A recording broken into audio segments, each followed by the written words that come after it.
प्रेम से बोलिए जय माता दी। आज शनिवार के दिन आप सभी सुनेंगे शनिवार काली माता की व्रत कथा आरती और इसके साथ ही सुनेंगे शनिवार शनिदेव की व्रत कथा। तो आइए पहले सुनते हैं माँ काली की व्रत कथा। कथा अच्छी लगे तो वीडियो को लाइक शेयर करना ना भूले। कथा के अनुसार एक समय योगेश्वर भगवान शिव ने महादेवी को प्रसन्न करने के लिए कठिन तपस्या की और उनसे अपनी धर्म पत्नी होने का वरदान प्राप्त किया। इसके बाद भगवान ब्रह्मा को यह अनुभव हुआ कि शीघ्र ही महादेवी वरदान के अनुसार स्वयं प्रकट होगी। इसलिए उन्होंने अपने प्रिय पुत्र में से एक दक्ष को तपस्या करने का आदेश दिया ताकि दक्ष महादेवी को अपने पुत्री के रूप में प्राप्त कर उनका विवाह भगवान शिव से करा सके। अपने पिता के आदेश पर दक्ष ने महादेवी की कठोर तपस्या की, जिसके बाद आदि शक्ति प्रकट हुई और मनोवांछित वरदान मांगने के लिए कहा। दक्ष ने कहा, हे माँ, मेरी यह मनोकामना है कि आप मेरी पुत्री के रूप में जन्म धारण करें। महादेवी ने दक्ष को वरदान प्रदान करते हुए कहा, जिस समय मैं भगवान शिव से विवाह करने के लिए अवतरित होंगी तो तुम्हारी पत्नी परसूति के गर्भ से जन्म धारण करूंगी। लेकिन देवी ने ये भी स्मरण कराते हुए कहा कि यदि दक्ष के पुण्य का क्षय हो गया अथवा उन्होंने किसी भी प्रकार से महादेवी की उपेक्षा अथवा अपमान किया तो वह तत्क्षण उनका परित्याग कर देगी। सती और शिव के विवाह के कुछ समय बाद दक्ष प्रजापति ने एक यज्ञ का आयोजन किया, जिसमें भगवान शिव को निमंत्रण नहीं भेजा गया। जिस समय भगवान शिव ने देखा कि सती उनके पिता की अस्वीकृति होते हुए भी उनके यज्ञ में सम्मिलित होने के लिए हठ कर रही है, तो शिव जी क्रोधित हो उठे और गर्जना करते हुए बोले, मुझे ज्ञात है कि तुम मेरे आदेशों के बंधन में बंधी नहीं हो, अतः जो मन हो करो, मेरी सहमति की प्रतीक्षा क्यों कर रही हो। भगवान शिव के ऐसी कठोर वाणी सुनकर देवी क्रोधित हो गई और मन ही मन यह विचार करने लगी कि भगवान शिव मुझे अपनी धर्म पत्नी के रूप में प्राप्त करने के बाद मेरे वास्तविक परम शक्ति स्वरूप को भूल गए हैं। अतः मैं भगवान शिव और अपने गौरववंत पिता का त्याग कर कुछ समय के लिए अपने स्वरूप और अपनी लीला में स्थित रहूंगी। यह तय कर देवी ने महाकाली का भयंकर रूप धारण किया। ये श्याम वर्ण की देवी थी, जो दिगंबरी दिशाएं ही जिनका वस्त्र हो, लोल जिहा जिनकी जिहा बाहर की ओर लटकी तथा दांतों के मध्य दबी हुई हो, अस्त व्यस्त केशों वाली तथा नरमुंड माला धारण की हुई हो। इस भयंकर रूप में देवी का दर्शन कर भगवान शिव चिंतित हो गए, लेकिन वो उस स्थान से जाने का प्रयास करने लगे। अपने प्रिय भगवान शिव को नाराज होकर जाता देखकर देवी माँ ने कृपा करते हुए भगवान शिव को किसी भी दिशा में भागने से रोकने के लिए और सभी 10 दिशाओं को अवरुद्ध करने के लिए 10 भिन्न भिन्न रूप धारण किए और भगवती के प्रत्येक रूप ने एक एक दिशा को अवरुद्ध कर दिया। भगवान शिव जिस भी दिशा में जाने का प्रयास करते, उसी दिशा में देवी भयंकर रूप में उपस्थित होती थी। अंततः निकलने का कोई मार्ग न मिलने पर भगवान शिव ने अपने नेत्र बंद कर लिए। बाद में जिस समय उन्होंने नेत्र को खोला, देवी महाकाली अपने विकराल स्वरूप में उनके समक्ष ही खड़ी हुई थी। भगवान शिव ने प्रश्न किया, तुम श्यामा कृष्ण वर्ण वाली कौन हो? मेरी प्रिय सती कहाँ है? देवी ने हंसते हुए उत्तर दिया, क्या आप मुझे पहचान नहीं सकते? मैं आपकी प्रिय सती हूँ। मैं सृष्टि संहारकारिणी सूक्ष्म प्रकृति हूँ। आपकी अर्धांगिनी होने के कारण मैं गौर वर्ण अर्थात गौरी हो गई हूँ। जिन 10 देवियों का आप अपने चारों ओर दर्शन कर रहे हैं, वे भी मेरे ही विभिन्न रूप है। अतः हे महामते शंभु, आपको परेशान होने की आवश्यकता नहीं है। देवी सती ने चिंतित भगवान शिव से कहा, आपके समक्ष जो देवी है वह भीमनायन महाकाली है। आकाश अथवा अंतरिक्ष दिशा में तारा है, दाहिनी और छिन्नमस्ता है, आपके बाई और भुवनेश्वरी है, आपके पीछे बगलामुखी है, दक्षिण पूर्व कोने में अग्निकोण में धूमावती है। दक्षिण पश्चिम कोने में नेतृत्व कोण में कमला है। उत्तर पश्चिम कोण में वायु कोण में मातंगी है। उत्तर पूर्व कोण में यानी ईशान कोण है, वहाँ षोडशी त्रिपुरी सुंदरी है। और मैं स्वयं आपके भीतर ही भैरवी के रूप में विद्यमान हूँ। अतः यदि आपकी इच्छा हो तो मैं उस अहंकारी दक्ष के यज्ञ का विध्वंस कर उसे पाठ पढ़ा सकती हूँ। भक्तों, इस प्रकार 10 महाविद्याओं की उत्पत्ति हुई थी। प्रेम से बोलिए जय माता दी। सुनिए माता रानी की दूसरी कथा। एक बार दैत्यों की शक्ति बहुत अधिक बढ़ गई। उन्होंने देवराज इंद्र का सिंहासन छीनकर सभी देवताओं को स्वर्ग से निकाल वहां अधिकार कर लिया। इन दैत्यों के राजा शुभ और निशुभ नामक 2 भाई थे। महिषासुर, रक्तबीज, चंड, मुंड व धूम्रलोचन जैसे दर्जनों सेना नायक और करोड़ों दैत्य की सुसज्जित सेना उनके पास थी। पराजित देवताओं द्वारा प्रार्थना किए जाने पर आदिशक्ति भगवती भवानी ने दुर्गा के रूप में अवतरित होकर उन दैत्यों का संहार किया था। इस युद्ध के मध्य ही देवी दुर्गा ने अपनी सहायता के लिए अपने ललाट से एक अत्यंत शक्तिशाली और विकराल देवी को प्रकट किया। काली, कलिका, चामुंडा, महाकाली आदि इसी देवी के अनंत नामों में से कुछ नाम हैं। मातेश्वरी दुर्गा के अवतार धारण और उनके द्वारा शुभ निशुभ की संपूर्ण सेना के विनाश की कथा काफी लंबी है। जब भगवती भवानी दुर्गा ने शुभ निशुंभ के सेनापति धूम्रलोचन को सेना सहित यमपुरी पहुंचा दिया तो दैत्यराज शुभ ने चंड मुंड को आदेश दिया कि वो देवी को पकड़कर उसके पास लाए। आज्ञा पाते ही दैत्यों ने जगदम्बा दुर्गा को चारों ओर से घेर लिया और उन्हें पकड़ने मारने की चेष्टा करने लगे। यह देख देवी को बहुत क्रोध आया। क्रोध के कारण उनका मुखमंडल काला पड़ गया, भवें वक्र हो उठी। उसी समय उनकी भौवें के मध्यवर्ती भाग और ललाट से विकराल मुख वाली काली नामक देवी प्रकट हुई। अत्यंत भयंकर और शक्तिशाली होने के बावजूद काली मां का शरीर अत्यंत कृशकाय था। उनके शरीर में नाम मात्र का मांस था, केवल अस्थि पंजर नजर आता था, जिससे वे अत्यंत भयावह दिखाई पड़ रही थी। काली, कालिका, महाकाली, चामुंडा और चामुंडा आदि नामों से विख्यात 4 भुजा वाली यह देवी अपने हाथों में तलवार, पास और विचित्र खड्ग धारण किए हुए थी। वह चीते की चमड़े की साड़ी पहने नर मुंडों की माला से अलंकृत थी। भवानी दुर्गा के मस्तक से प्रकट होने के बावजूद काली मां का स्वरूप अत्यंत विकराल था।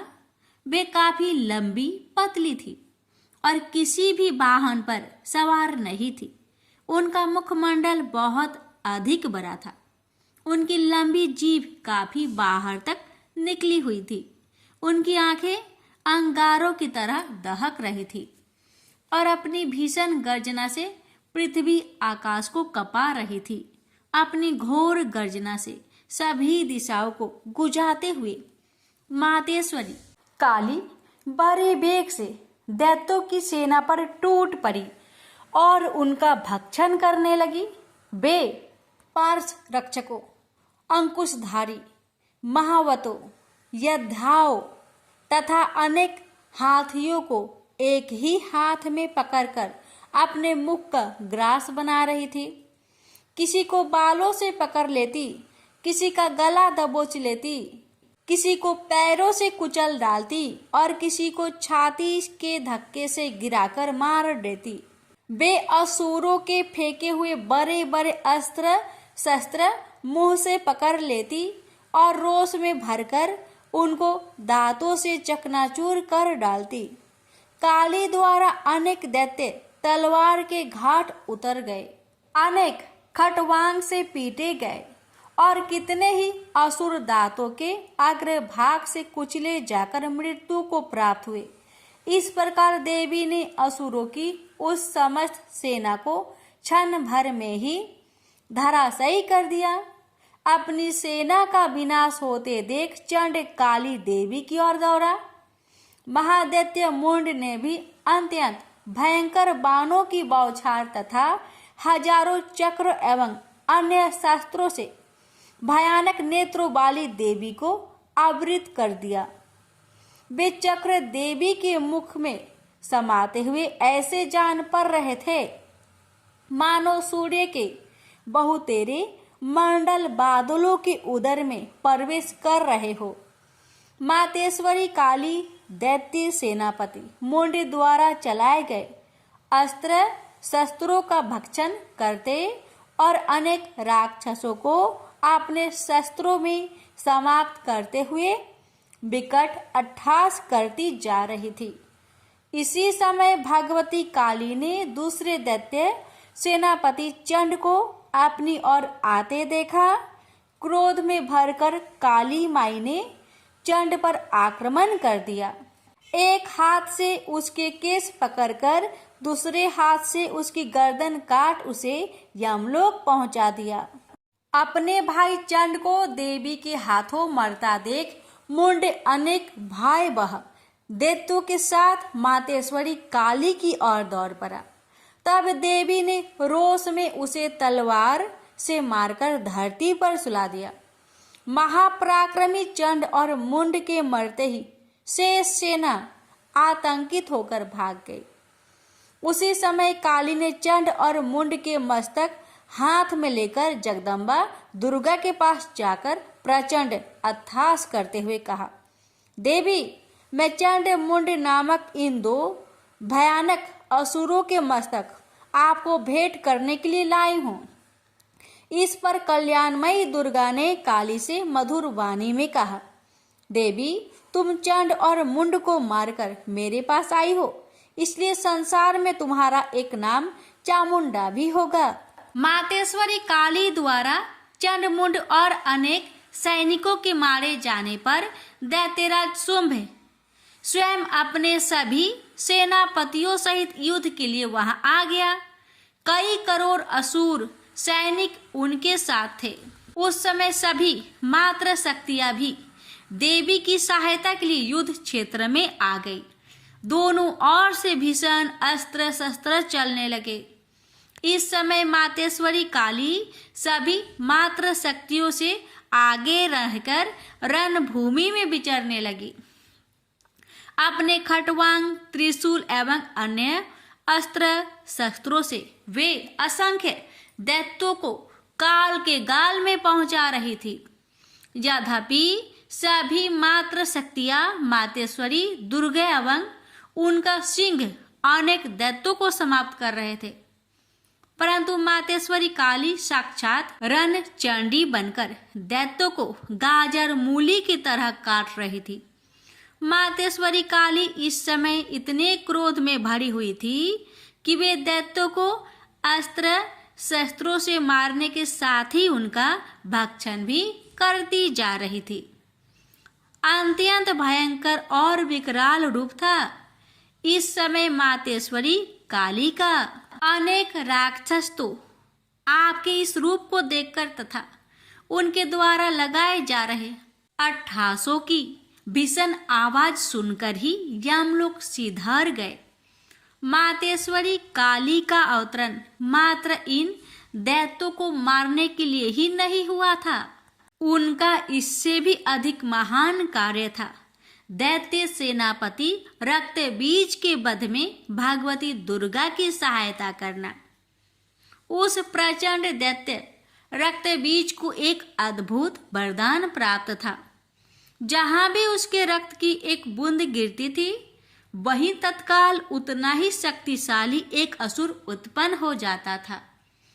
मातेश्वरी काली, भगवती दुर्गा और अन्य मात्र शक्तियों के हाथों दैत्यों को मरते एवं घायल होते देख महादैत्य रक्तबीज ने मातेश्वरी पर हमला कर दिया।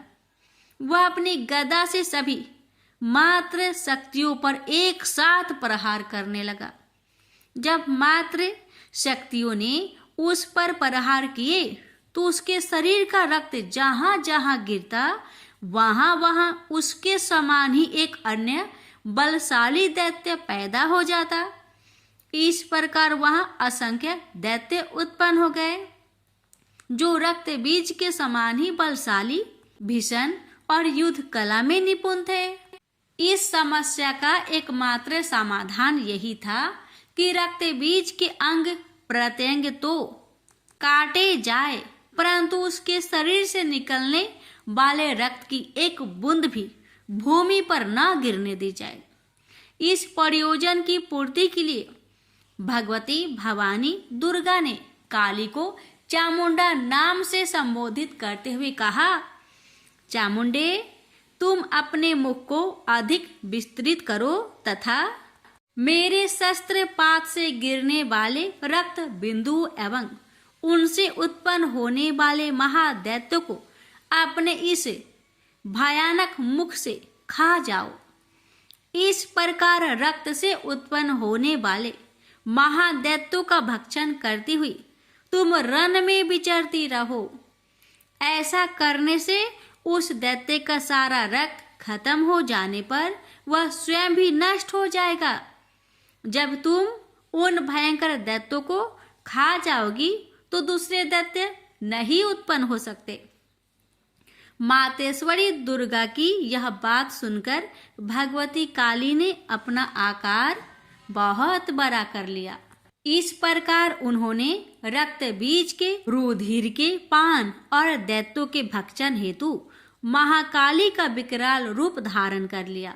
भगवती दुर्गा जो इस समय क्रोध के आवेग में रणचंडी अर्थात देवी चंडिका बनी हुई थी, अपने भीषण शूल से उस महादैत्य रक्त बीज पर प्रहार किया। फलस्वरूप उसके शरीर से रक्त की धार बहने लगी, जिसे तत्काल ही मातेश्वरी काली ने अपनी लपलपाती जिह्वा द्वारा उदर स्वस्थ कर लिया।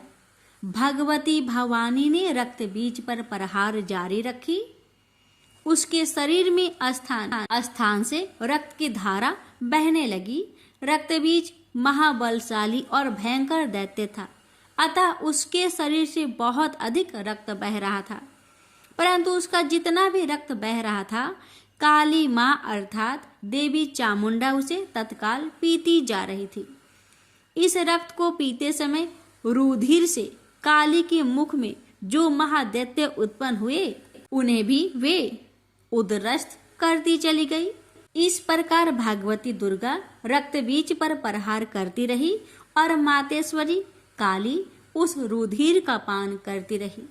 इस समय रक्त बीज के रक्त और उनसे उत्पन्न असंख्य दैत्यों को भक्षण करने के लिए भगवती काली ने अपने मुख का आकार अत्यंत विस्तृत कर लिया था। उन्होंने संपूर्ण रणभूमि में अपनी जिह्वा को फैला दिया था। रक्त बीज तथा अन्य सभी असुरों को मारने के पश्चात मातेश्वरी काली सभी मात्र शक्तियों सहित भगवती दुर्गा में लीन हो गई। शास्त्रों में मातेश्वरी काली के इस स्वरूप को चामुंडा कहा गया है, जबकि जन सामान्य उन्हें मातेश्वरी काली, काली माई अथवा महाकाली ही कहता है। माँ काली के अधिकांश आराधक, उपासक और तंत्र साधक मातेश्वरी के इस रूप की पूजा, आराधना और उपासना करते हैं। वैसे भगवती काली का यह रुद्र रूप दुष्टों और असुरों के लिए ही विकराल है, भक्तों के लिए तो आप दया का सागर है। वे कल भी ममतामयी मातेश्वरी थी, आज भी है और जब तक यह सृष्टि है तब तक रहेगी। प्रेम से बोलिए माँ काली की जय। हे माँ, आपकी कथा कहने वाले, सुनने वाले, हुक्कार भरने वाले सभी भक्तों पर अपनी कृपा सदा सर्वदा बनाए रखना। प्रेम से बोलिए काली मैया की जय। अब सुनिए काली मैया की आरती। अम्बे तू है जगदम्बे काली, जय दुर्गे खप्पर वाली, तेरे ही गुण गाए भारती। ओ मैया हम सब उतारे तेरी आरती। तेरे भक्त जनों पर भीड़ पड़ी है भारी माँ, दानव दल पर टूट पड़ो माँ करके सिंह सवारी। 100 सिंहों से बलशाली, अष्टभुजाओं भाली, दुष्टों को पल में संहारती। ओ मैया हम सब उतारे तेरी आरती। अम्बे तू है जगदम्बे काली, जय दुर्गे खप्पर वाली, तेरे ही गुण गाए भारती। ओ मैया हम सब उतारे तेरी आरती। माँ बेटी का है इस जग में बड़ा ही निर्मल नाता, पूत कपूत सुने है परे, ना माता सुनी कुमाता। सब पे करुणा दर्शाने वाली, अमृत बरसाने वाली, दुखियों के दुख रेने वारती। ओ मैया हम सब उतारे तेरी आरती। अम्बे तू है जगदम्बे काली, जय दुर्गे खप्पर वाली, तेरे ही गुण गाए भारती। ओ मैया हम सब उतारे तेरी आरती। नहीं मांगते धन और दौलत, ना चांदी ना सोना, हम तो मांगे माँ तेरी मन में एक छोटा सा कोना। सबकी बिगड़ी बनाने वाली, लाजे बचाने वाली, सतियों के सत्य को संवारती। ओ मैया हम सब उतारे तेरी आरती। अम्बे तू है जगदम्बे काली, जय दुर्गे खप्पर वाली, तेरे ही गुण गाए भारती। ओ मैया हम सब उतारे तेरी आरती। चरण शरण में खड़े तुम्हारी, ले पूजा की थाली, वरद हस्त सर पर रख दो माँ, संकट हरने वाली। माँ भर दो भक्ति रस प्याली, अष्टभुजाओ बाली, भक्तों के कारज तू ही सारती। ओ मैया हम सब उतारे तेरी आरती। अम्बे तू है जगदम्बे काली, जय दुर्गे खप्पर वाली, तेरे ही गुण गाए भारती। ओ मैया हम सब उतारे तेरी आरती। प्रेम से बोलिए काली मैया की जय। शनिवार व्रत कथा। एक समय स्वर्ग लोक में सबसे बड़ा कौन के प्रश्न पर 9 ग्रहों में वाद विवाद हो गया। विवाद इतना बढ़ा कि परस्पर भयंकर युद्ध की स्थिति बन गई।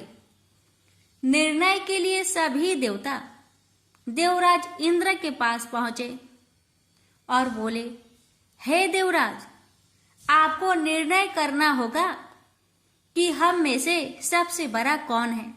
देवताओं का प्रश्न सुनकर देवराज इंद्र उलझन में पड़ गए। इंद्र बोले, मैं इस प्रश्न का उत्तर देने में असमर्थ हूं। हम सभी पृथ्वी लोक में उज्जैनी नगरी में राजा विक्रमादित्य के पास चलते हैं। देवराज इंद्र सहित सभी ग्रह देवता उज्जैनी नगरी पहुंचे। महल में पहुंचकर जब देवताओं ने उनसे अपना प्रश्न पूछा तो राजा विक्रमादित्य भी कुछ देर के लिए परेशान हो उठे, क्योंकि सभी देवता अपनी अपनी शक्तियों के कारण महान थे। किसी को भी छोटा या बड़ा कह देने से उनके क्रोध के प्रकोप से भयंकर हानि पहुंच सकती थी। अचानक राजा विक्रमादित्य को एक उपाय सूझा और उन्होंने विभिन्न धातुओं स्वर्ण, रजत, चांदी, कांसा, ताम्र यानी तांबा, सीसा, रांगा, जस्ता, अभ्रक व लोहे के 9 आसन बनवाए। धातुओं के गुणों के अनुसार सभी आसनों को एक दूसरे के पीछे रखवाकर उन्होंने देवताओं को अपने अपने सिंहासन पर बैठने के लिए कहा। देवताओं के बैठने के बाद राजा विक्रमादित्य ने कहा, आपका निर्णय तो स्वयं हो गया। जो सबसे पहले सिंहासन पर विराजमान है वही सबसे बड़ा है। राजा विक्रमादित्य के निर्णय को सुनकर शनि देवता ने सबसे पीछे आसन पर बैठने के कारण अपने को छोटा जानकर क्रोधित होकर कहा, राजा विक्रमादित्य, तुमने मुझे सबसे पीछे बैठाकर मेरा अपमान किया है। तुम मेरी शक्तियों से परिचित नहीं हो, मैं तुम्हारा सर्वनाश कर दूंगा। शनि ने कहा, सूर्य एक राशि पर 1 महीने, चंद्रमा 2.25 दिन, मंगल 1.5 महीने, बुध और शुक्र 1 महीने, बृहस्पति 13 महीने रहते हैं, लेकिन मैं किसी राशि पर 7.5 वर्ष 7.5 तक रहता हूँ। बड़े बड़े देवताओं को मैंने अपने प्रकोप से पीड़ित किया है। राम को 7.5 के कारण ही वन में जाकर रहना पड़ा और रावण को 7.5 के कारण ही युद्ध में मृत्यु का शिकार बनना पड़ा। राजा, तू भी मेरे प्रकोप से नहीं बच सकेगा। इसके बाद अन्य ग्रहों के देवता तो प्रसन्नता के साथ चले गए, परंतु शनिदेव बड़े क्रोध के साथ वहां से विदा हुए। राजा विक्रमादित्य पहले की तरह ही न्याय करते रहे। अन्य राज्यों में सभी स्त्री पुरुष बहुत आनंद से जीवन यापन कर रहे थे। कुछ दिन ऐसे ही बीत गए। उधर शनि देवता अपने अपमान को भूले नहीं थे। विक्रम आदित्य से बदला लेने के लिए एक दिन शनिदेव ने घोड़े के व्यापारी का रूप धारण किया और बहुत से घोड़े के साथ उज्जैनी नगरी पहुंचे। राजा विक्रमादित्य ने राज्य में किसी घोड़े के व्यापारी की आने के समाचार सुना तो अपने अश्वपाल को कुछ घोड़े खरीदने के लिए भेजा। घोड़े बहुत कीमती थे। तो पाल ने जब वापस लौटकर इस संबंध में बताया तो राजा विक्रम आदित्य ने स्वयं आकर एक सुंदर व शक्तिशाली घोड़े को पसंद किया। घोड़े की चाल देखने के लिए राजा उस घोड़े पर सवार हुए तो वह घोड़ा बिजली की गति से दौड़ पड़ा। तेजी से दौड़ता घोड़ा राजा को दूर एक जंगल में ले गया और फिर राजा को वहां गिराकर जंगल में कहीं गायब हो गया। राजा अपने नगर को लौटने के लिए जंगल में भटकने लगा, लेकिन उन्हें लौटने का कोई रास्ता नहीं मिला। राजा को भूख प्यास लगाई। बहुत घूमने पर उसे एक चरवाहा मिला। राजा ने उससे पानी मांगा। पानी पीकर राजा ने उस चरवाहे को अपनी अंगूठी दे दी। फिर उससे रास्ता पूछकर वह जंगल से निकलकर पास के नगर में पहुंचा। राजा ने एक सेठ की दुकान पर बैठकर कुछ देर आराम किया। उस सेठ ने राजा से बातचीत की तो राजा ने उसे बताया कि मैं उज्जैनी नगरी से आया हूँ। राजा के कुछ देर दुकान पर बैठने से सेठ जी की बहुत बिक्री हुई। सेठ ने राजा को बहुत भाग्यवान समझा और खुश होकर उसे अपने घर भोजन के लिए ले गया। सेठ के घर में सोने का एक हार खूंटी पर लटका हुआ था। राजा को उस कमरे में छोड़कर सेठ कुछ देर के लिए बाहर गया। तभी एक आश्चर्यजनक घटना घटी। राजा के देखते देखते सोने के उस हार को खूंटी निकल गई। सेठ ने कमरे में लौटकर हार को गायब देखा तो चोरी का संदेह राजा पर ही किया, क्योंकि उस कमरे में राजा ही अकेला बैठा था। सेठ ने अपने नौकरों से कहा कि इस परदेशी को रस्सियों से बांधकर नगर के राजा के पास ले चलो। राजा ने विक्रमादित्य से हार के बारे में पूछा तो उसने बताया कि उसके देखते ही देखते खूंटी ने हार को निगल लिया था। इस पर राजा ने क्रोधित होकर चोरी करने के अपराध में विक्रमादित्य के हाथ पांव कटवाने का आदेश दे दिया। राजा विक्रमादित्य के हाथ पांव काटकर उसे नगर के सड़क पर छोड़ दिया गया।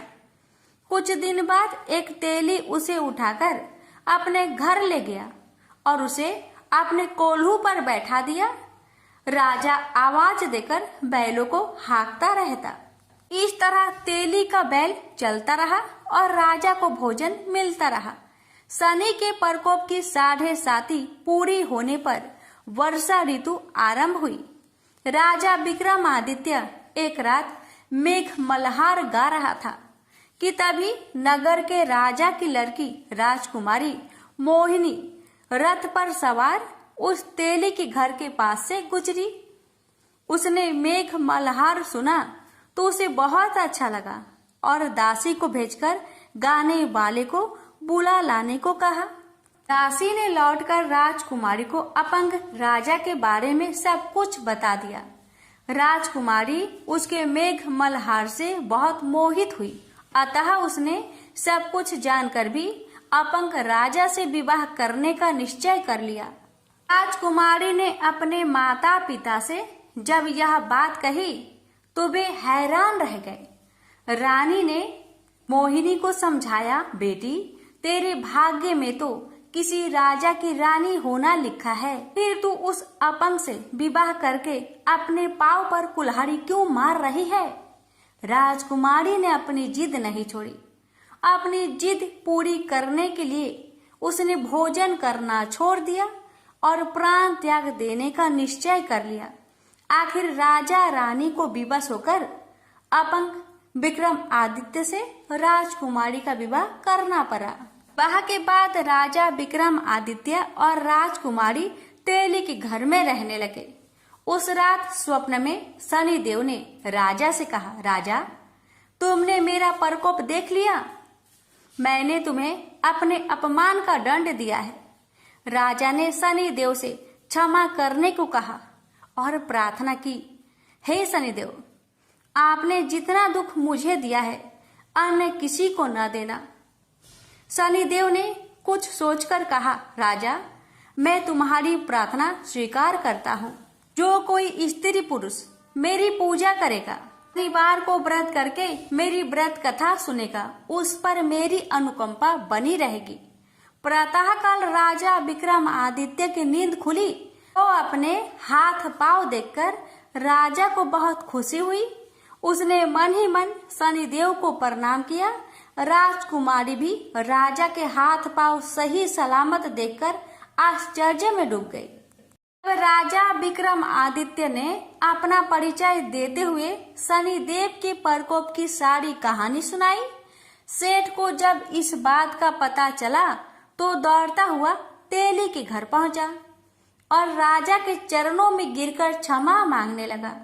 राजा ने उसे क्षमा कर दिया क्योंकि यह सब तो शनिदेव के प्रकोप के कारण हुआ था। सेठ राजा को अपने घर ले गया और उसे भोजन कराया। भोजन कराते समय वहां एक आश्चर्यजनक घटना घटी। सबके देखते देखते उस खूंटी ने हार उगल दिया। सेठ जी ने अपनी बेटी का विवाह भी राजा के साथ कर दिया और बहुत से स्वर्ण आभूषण धन आदि देकर राजा को विदा किया। राजा विक्रमादित्य राजकुमारी मोहिनी और सेठ की बेटी के साथ उज्जैनी पहुंचे तो नगर वासियों ने हर्ष से उनका स्वागत किया। अगले दिन राजा विक्रमादित्य ने पूरे राज्य में घोषणा कराई कि शनिदेव सब देवों में सर्वश्रेष्ठ है। प्रत्येक स्त्री पुरुष शनिवार को उनका व्रत करे और व्रत कथा अवश्य सुने। राजा विक्रमादित्य की घोषणा से शनिदेव बहुत प्रसन्न हुए। शनिवार का व्रत करने और व्रत कथा सुनने के कारण सभी लोगों की मनोकामनाएं शनिदेव की अनुकंपा से पूरी होने लगी। सभी लोग आनंद पूर्वक रहने लगे। प्रेम से बोलिए शनि महाराज की जय हो। एक ब्राह्मण को सपने में नीली घोड़ी पर नीली कपड़े पहने एक आदमी दिखाई देता था और कहता है, हे ब्राह्मण देवता, मैं तेरे लगूंगा। ब्राह्मण घबरा कर उठ गया। अगले दिन यही सपना उसे फिर आता है। यह सपना उसे रोज आने लगा। वह परेशान हो गया और चिंता के मारे दुबला होने लगा। उसकी पत्नी ने कारण पूछा तो उसने सपने के बारे में बताया। ब्राह्मणी बोली, वे अवश्य ही शनि महाराज होंगे। अब की बार दिखे तो कहना लग जाओ, पर सवा पहर से ज्यादा मत लगना। उस दिन सपने आने पर ब्राह्मण ने कहा, लग जाओ, पर कितने समय के लिए लगोगे? शनि जी बोले, 7.5 वर्ष का लगूंगा। ब्राह्मण ने कहा, क्षमा करें शनि जी, इतना भारी तो मुझसे झेला नहीं जाएगा। तब शनि जी बोले, तो 5 वर्ष का लग जाऊंगा। ब्राह्मण बोला, यह भी मेरे लिए ज्यादा है। शनि जी बोले, 2.5 साल का लग जाऊं? ब्राह्मण ने मना किया तो शनि जी कहने लगे, 1.25 पहर का तो लगूंगा ही, इतना तो कोढ़ी कलंगी भिखारी के भी लग जाता हूँ। तब ब्राह्मण ने कहा, ठीक है। ब्राह्मण को 1.25 पहर की शनि की दशा लग गई। ब्राह्मण ने नींद से जागकर ब्राह्मण से कहा, मेरे 1.25 पहर शनि की दशा लग गई है, इसलिए मैं जंगल में जाकर यह समय बिताऊंगा। मेरे लिए खाने पीने का सामान बांध दे। मेरे पीछे से किसी से लड़ाई झगड़ा ना हो, इसका ध्यान रखना। ज्यादातर घर में ही रहना, बच्चों का भी ध्यान रखना।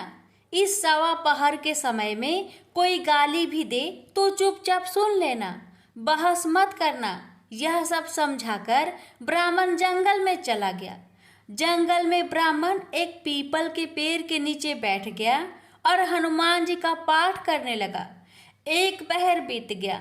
ब्राह्मण ने सोचा, बाकी बचा समय रास्ते में बीत जाएगा, इसलिए वहां से चल दिया। रास्ते में एक बारी में मतीरे लगे देखे। माली से एक मतीरा खरीदा, पोटली में बांधा और आगे बढ़ा। आगे एक आदमी मिला जो असल में शनिदेव थे। ब्राह्मण से पूछा, पोटली में क्या है? उसने कहा, मतीरा है। शनिदेव बोले, दिखाओ। ब्राह्मण ने पोटली खोली। उसमें राजकुमार का कटा हुआ खून से लथपथ सिर दिखा। शनिदेव ब्राह्मण को राजा के पास ले गए और कहा कि इस ब्राह्मण ने राजकुमार की हत्या कर दी है। इसके पास पोटली में राजकुमार का सिर है। राजा ने कहा, मैं यह नहीं देख सकता, इस ब्राह्मण को सूली पर चढ़ा दो। राजा के यहाँ हाहाकार मच गया। ब्राह्मण को सूली पर चढ़ाने से पहले पूछा गया कि उसकी कोई आखिरी इच्छा हो तो बताए। ब्राह्मण ने सोचा, किसी तरह 1.25 पहर पूरा करना होगा।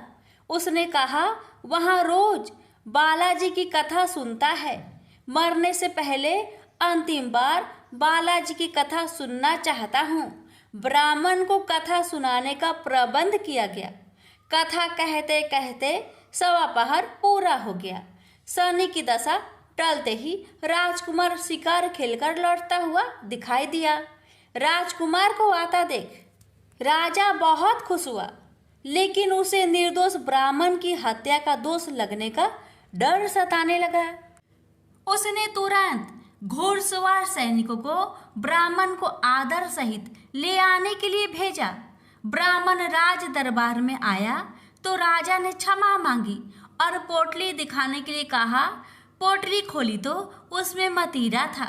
राजा ने इन सब के बारे में पूछा तो ब्राह्मण ने बताया, मुझे 1.25 पहर की शनिचर की दशा लगी थी, इस कारण यह सब तमाशा हुआ।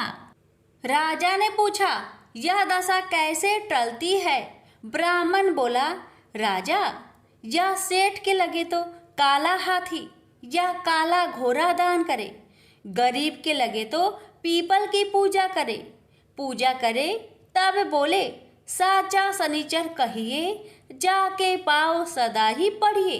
शनि की कहानी सुने, तिल का तेल और काला उड़द दान करे, काले कुत्ते को तेल से चुपर कर रोटी खिलाए तो शनिचर की दशा उतर जाती है। राजा ने उसे मतीरा वापस दे दिया। घर आकर ब्राह्मण ने मतीरा काटा तो उसमें बीज की जगह हीरे मोती निकले। ब्राह्मण ने पूछा, यह कहाँ से लाए? आप तो कह रहे थे कि शनि की दशा लगी है। ब्राह्मण ने कहा, जब दशा लगी थी तो यही मतीरा राजकुमार का सिर बन गया था। उतरती दशा के शनि जी निहाल कर गए। हे शनि देवता, जैसे ब्राह्मण के शनि की दशा लगी वैसे किसी को ना लगे। प्रेम से बोलिए शनि देव की जय।